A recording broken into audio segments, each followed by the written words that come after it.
It comes from Mars. We'll just assume it comes from Mars. I'm struggling with that a bit. No, it's local. It doesn't come from once Mars. again, I can get the all these products can be got through your normal rural supplies if you ask them. We had a lot of people really interested in the reel that we put up. More grass. More grass, yeah. Okay. Thank you all for putting the more grass comment on that Facebook and Instagram post. That was awesome. I honestly didn't expect it to drive so much engagement, but it's clear that you guys are keen to know more about why we do what we do here. So I thought this sort of format would work really well because I admittedly grow all the mushrooms here at Eastwell, but I don't know really that much at all about the deeper level of the cattle farming that goes on here. So I'm hoping that I'm going to be able to be a mouthpiece for you guys and ask, for want of a better term, laymanized questions, and then Bryant will be able to lend a bit of a helping hand in understanding them.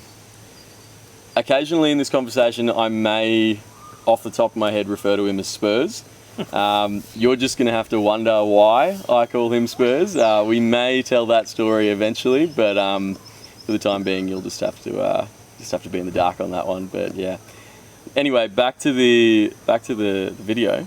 So I want to start by putting a bit of a disclaimer myself. Okay. I'm not a scientifically studied person on the fungi and the microbes and plants as such. Okay. I've had a what do you call it? School of hard knocks, or just School of hard knocks. or maybe let's just say a lifetime of learning. I think might be a better way of saying it. So yeah, when we start talking about it, it comes from the fact that I've had a desire and a wish to make a change and to make a difference from our environmental side of it. So yeah, we'll be pushing from a low initial understanding to hopefully a little bit better as we go along, and maybe we can help the audience with a bit more of that knowledge. Yeah, cool. Yeah, that's sort of where I'm hoping that we'll go with this. I don't want to dive too far into the deep end. I'm hoping you can shed some light on why we put the foliar spray on the paddock, not just for the benefit of the soil, but also the plants and the animals and the overall environmental health. Yeah. So my thinking is we could just start by working from the ground or below the ground up, and talk about the things that make the change there, and what that is effectively a fungi called mycorrhizal fungi. Now mycorrhizal fungi is a synergy between the plant and the soil. It's a fungi that effectively works with the plant. Plant feeds it foods and sugars and stuff that it puts down through its roots, and that is all happening through its own function of photosynthesis. And the mycorrhizal then also works with the plant to gather nutrients and moisture or water. So mycorrhizal fungi, I've always struggled to say the word, but that's one I can say. Yeah, mycorrhizal fungi. And there's another part of that, we sort of say it's like the web, the food web of the plant. Okay, so it's down there working with root systems, and without it they just don't function as well. I mean, they can, there's some plants apparently that can function without it, but they don't function well without mycorrhizal. See, struggle with it already. So yeah, new words here today. Mycorrhizal. So just to understand, it's a network happening in and under the soil, and we don't see that. So we sort of got to understand it rather than see it. It's scientists can study it and they can see it through a microscope, but we just got to understand that it's a function that's happening. So what we're doing with foliar spray cum soil activations are all about trying to activate that synergy between the two. Okay, so the audience saw the actual operation happening the other day with the flow form, making the brews and whatnot, and going out and spraying it. Yep. But one of the things that I've learned a bit through listening to podcasts and Nicole Masters is probably the expert in the world of soil, we reckon, and Christine Jones heard a lot of stuff about what she suggests and says. And fulvic acid is one of the applications that we put on, and fulvic is a really good plant leaf activator, you might say. It allows it to take nutrients up better. It also works with the soil to do the same, and with those mycorrhizals. So, and it comes from an ancient carbon source. I don't know where that is. How ancient are we talking? Yeah, well, apparently very old carbons that have been set from many thousands of years, right. I believe.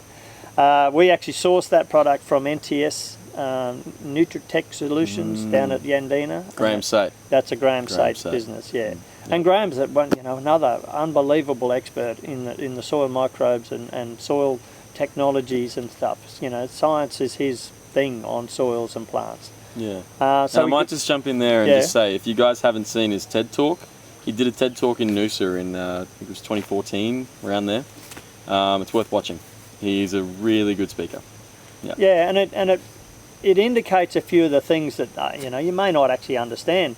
With how these products might work with their plants, but also some of the things that we do in this world, we humans do in this world, that aren't helping the overall environmental, stewardship.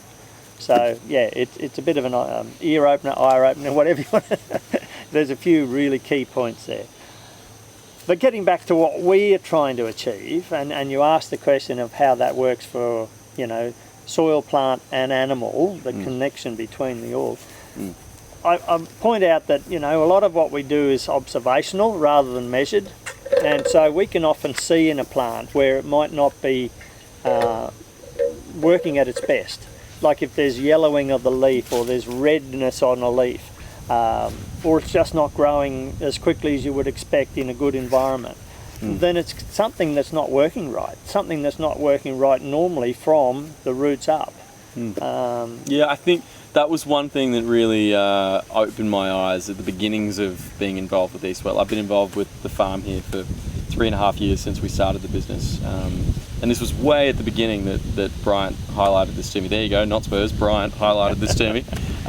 Was that when weeds are showing on your property, that's an indicator of a lack of something. That's not, you shouldn't see the weed as something that you've got to kill and keep killing. It's the land trying to tell you something. So I thought that was really beautiful, that you see it as a communication medium, not as just a problem that needs to be dealt with. Yeah, yeah, that's right. I mean, we often say that there is succession plants that'll come where there's an issue and nature tries to repair it. So there's certain plants that are succession plants. They'll normally be fast-growing, deep-rooted, or tap-rooted, as we say, woody or prickly, so that animals aren't going to go and attack it. And they're the succession plants. So they bring nutrients normally from deeper down, bring it up, and then they'll often die. So the likes of milk thistle grows up, dies off, ends up on top of the soil. We've got a cotton bush, and there's several little plants, and they are about a 2-year plant. So they grow up and they die off. And so that's nature doing its repair. Or covering the ground, if you end up with bare ground through bad practice, or a bit of not the best management of our animals or something, plants will come. Nature doesn't like bare ground. So it'll put something there, and often they're considered in the human world as weeds. So if we can just change our thinking about the weed and consider it a succession plant or a fixer of in the environment, we can change the way it works. So if we allow it to be there, do its job, then maybe it'll get back to health quicker. Yeah, so that's just nice. A different way of thinking about it. Yeah. Sorry, you were saying about the colour of leaf. Oh, right. The colour of leaf and the greens you look for. Colour will often tell us the health of the plant. So if it's a nice deep green, you would consider it's probably, and growing fast or growing well, leafy, it's most likely going to be a pretty healthy plant. And that'll be coming because of what's happening in the soil, that's for sure. Moisture, sunlight, soil. Soil and the feeder, as I explained before, is the mycorrhizal fungi feeding that root system. And we can help that through simple operations, we believe, through the fact that we can feed a little bit of nutrient to the plant directly, and that comes from the seaweed that we're using. So it's a high nutrient plant, seed plant. So it's kelp and made into a liquid product that we can spray on. But fulvic acid is one I keep coming. I'm pointing here on my little notes here. Fulvic acid is that one that comes from ancient carbons. And it works both with plant and soil. So with the plant being able to uptake nutrient better, it's the activator of that. You know, in here it's a notes form, it says enhances nutrient uptake, straightforward. Improves root health, straightforward. Increases soil fertility, straightforward. You know, so it's one of the main ones we will put in our brews, is fulvic acid. I also like to use the other, just humic acid, for a similar reason. Humic is once again a humate that is from ancient carbons. Right. So it's a black product, very black, quite dark, and just improves through plant and soil. So I get the impression that you're not only trying to improve the nutritional content of the soil and the plant, but you're also trying to get the plants to work better with the soil. You're trying to encourage a better relationship. Yeah, couldn't have said it better. It's about the synergy between the two. Right. Yeah, because the plant is the one that feeds the mycorrhizal, and that's the soil side. So the plants bring that energy, sun energy, into the soil. But if you don't have that relationship with the mycorrhizal working with the plant root, then nothing more happens. It slows right up, you know. So yeah, you've got to get that synergy happening in order for that root mass to then be growing deeper and healthier and stronger, because that's where we set our long-term carbons. So if we're doing sequestration or talking sequestration, long-term carbons is what's going to long-term improve, you know. So we can probably change that top 4 inches, 6 inches fairly easily and quickly, but we need to make it change deeper, because that's the long-term carbons that are going to give us our benefit forever, you know. When white man came to Australia and started using other practices from other parts of the world, we effectively killed a lot of those long-term carbons, you know, through the practices that we've been using. So we're trying to reverse that, or regenerate. That's where the word regeneration comes from, is to regenerate it back to that sort of health. Yeah, I like that. I like when I first learned about regen, that the whole point is that sustainable agriculture is not enough, because we can't sustain where we're at right now, because where we're at right now won't sustain us for years to come. We need to regenerate the soil and add nutritional content back into it. I like that. Yeah. I like that a lot. When we get this correct, or acting really well, it then transfers to the animals that are benefiting from it. You know, it's not just our edible animals like our cattle. It'll be the likes of more insects. There'll be, you know, little animals out there that are just benefiting from the fact that all of an environment is healthier. And but yeah, our cattle particularly will do better. And I mentioned the colouring of the leaf that gives us indication that the plant's not that healthy, but animals are really quick at showing it to us as well. Like they'll have shiny coats or dull coats. They'll have parasite or no parasite.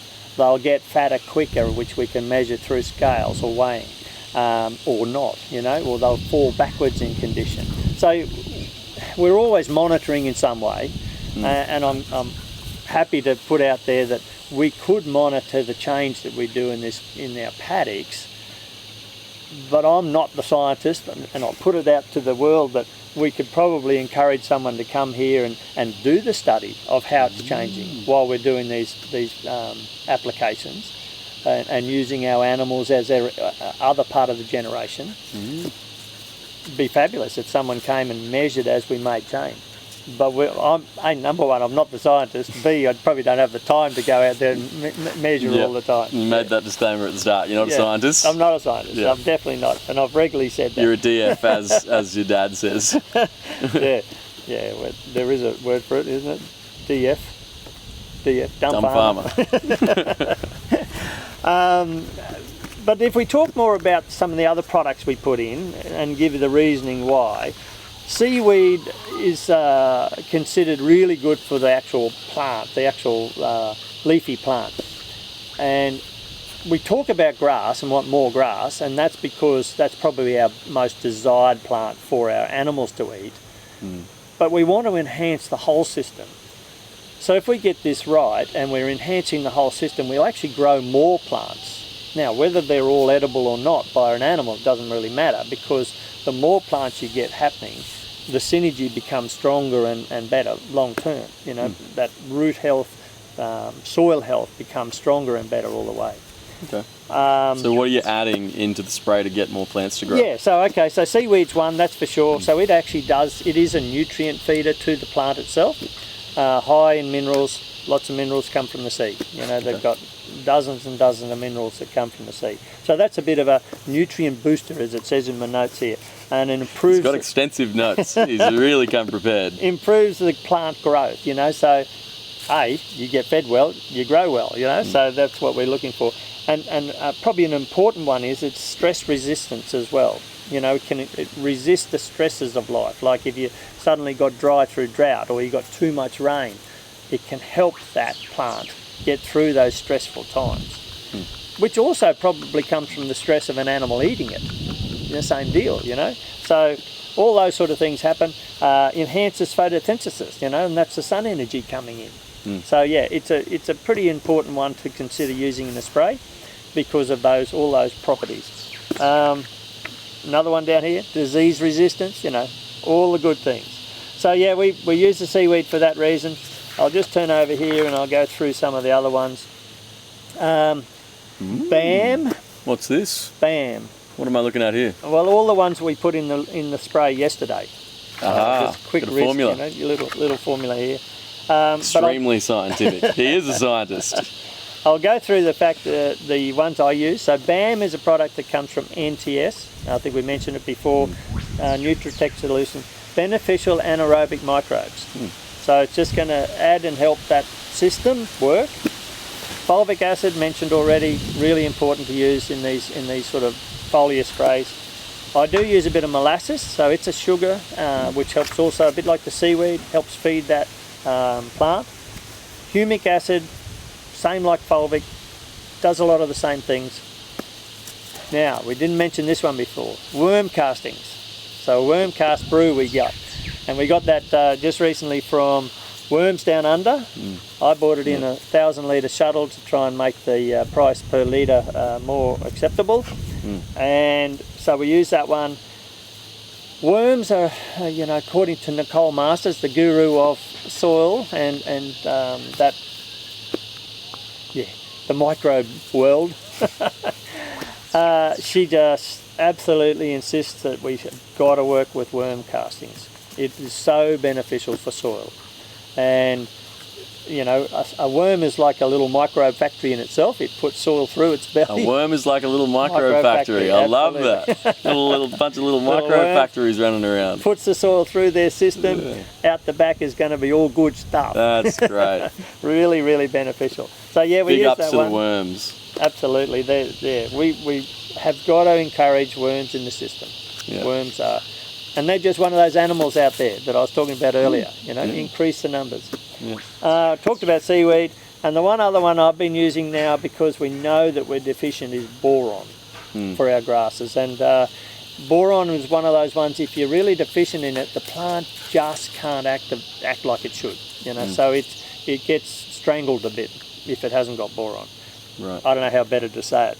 I'm not scientific. So I won't ask you where the boron comes from. No, I don't know where it actually comes from, but we know that we need it, so I put a bit of it on. It comes from Mars. We'll just assume it comes from Mars.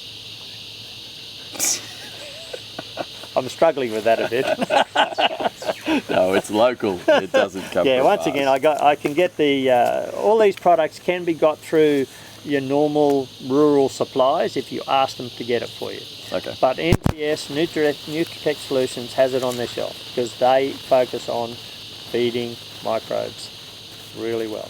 They've got all the product and the information behind it too, you know, to understand why you might use it. They're really good like that. Yeah, right. Yeah.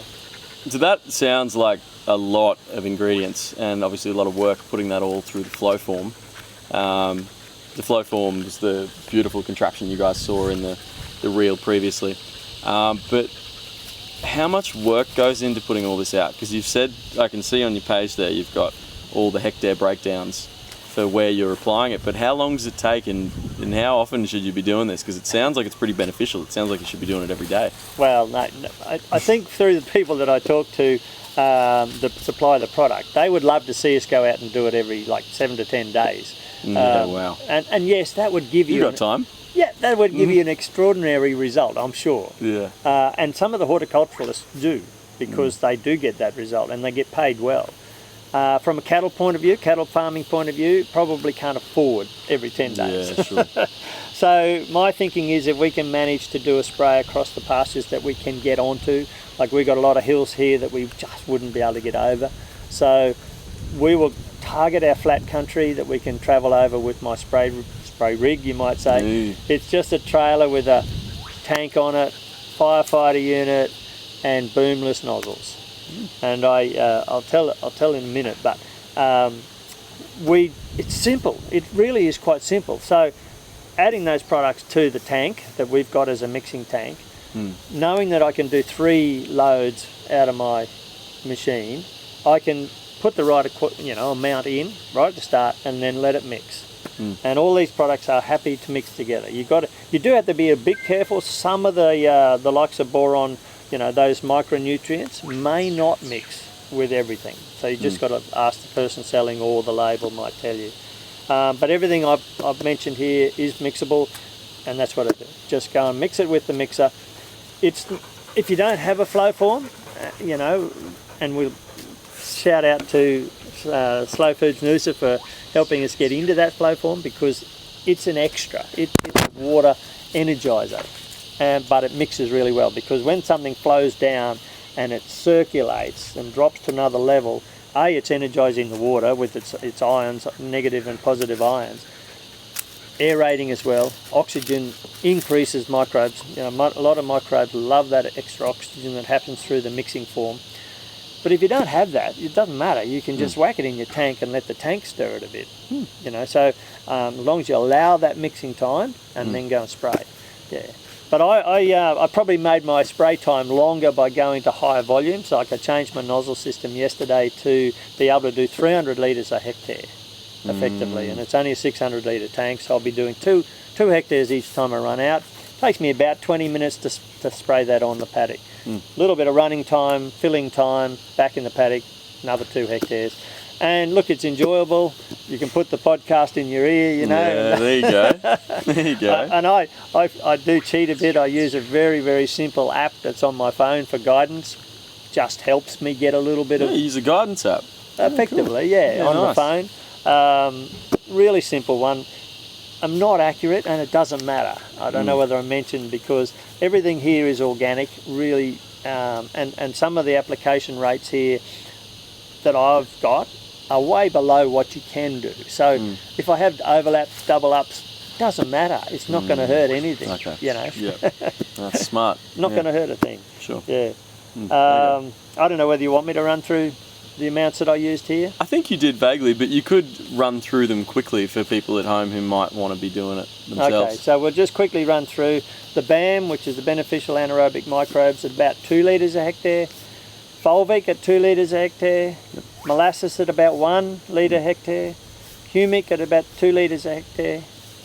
Worm castings, I'm going at 5. They say you could go up to 30, I think, or something like that if you chose, but 5 litres a hectare. And I might just pull you up on that one there as well.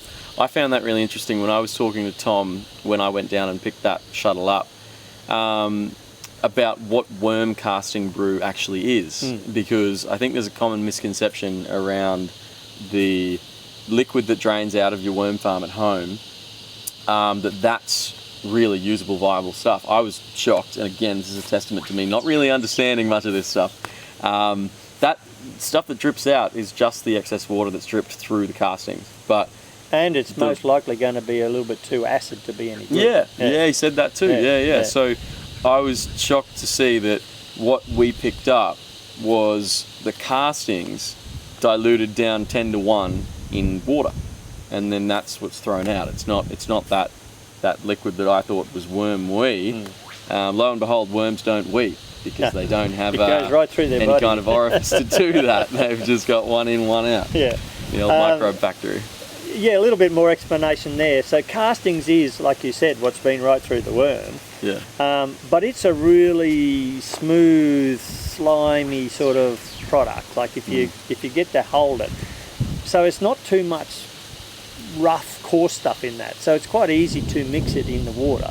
I put it in a big bag, a gauze bag, and then put the water through it. And what was left after probably 30 or 40 litres of volume of castings was probably just a dinner plate full of the harsher, coarser stuff that wouldn't go through my nozzles. Okay. So it is very liquid almost, you know. Yeah, okay. Yeah. Highly soluble. It's very soluble, yeah. So Sure. that's Okay. what we've now bought from, so I can do more quickly. Bought from Worms Down Under. Yeah, okay. And Nice. I didn't mention the seaweed product I get from Natural Kelp, which is a Sunshine Coast business as well. Yeah, down Maroochydore. Maroochydore, Park, yeah. So yeah, it's a bit of a final. I've moved my machine from 100 litres a hectare to a 300 litres a hectare machine. I run out, takes 20 minutes. It's really quite simple. Yeah, it's quite nice. simple. Yeah, you're just mixing, running it out, enjoying life. Enjoying life. So I guess the last thing that I'm wondering is, when do you think you'll start seeing noticeable change from this work? It's hard to say in truth. It's probably a scientific thing to be able to measure it. Right. But I did note from one of the other sprays I did that my cattle went straight to where I had sprayed in a paddock compared to where I hadn't sprayed. So they must have been able to pick up on the better plant straight away. But I would think that, yeah, we will see some change. Might be in colour of the plant, it might be in the rate of growth of plant, it might be more plants. But I think we'll see change, and it'll be just a matter of observation or getting someone to come and measure. There you What go. do you reckon? There's your next CTA, guys. Students out there, if you're keen on doing some research, in all seriousness, if you're keen on doing some research, maybe your master's project or something like that, or even just you want to get uni involved, we are an open door. Come on out. Well, I hope you guys enjoyed that one. If you want to see more of that sort of stuff, we can do that pretty easily, because these conversations happen between Spurs and I a lot, for obvious reasons. I just genuinely don't understand a lot of the stuff that happens with the cattle, so I ask a lot of questions and get a lot of good answers from him. If you want to see more about particular things on the property, we can easily get those conversations going. But otherwise, yeah, we'll probably just keep doing these nice little garden chats. It's a nice place to sit out here, and provided it doesn't rain, it's a really good spot to film. Hope you like my very professional mic stand. It's going to work well for us. But yeah, thanks for supporting us. Appreciate it. Say thank you, Malusi. Say thank you. Oh, yeah.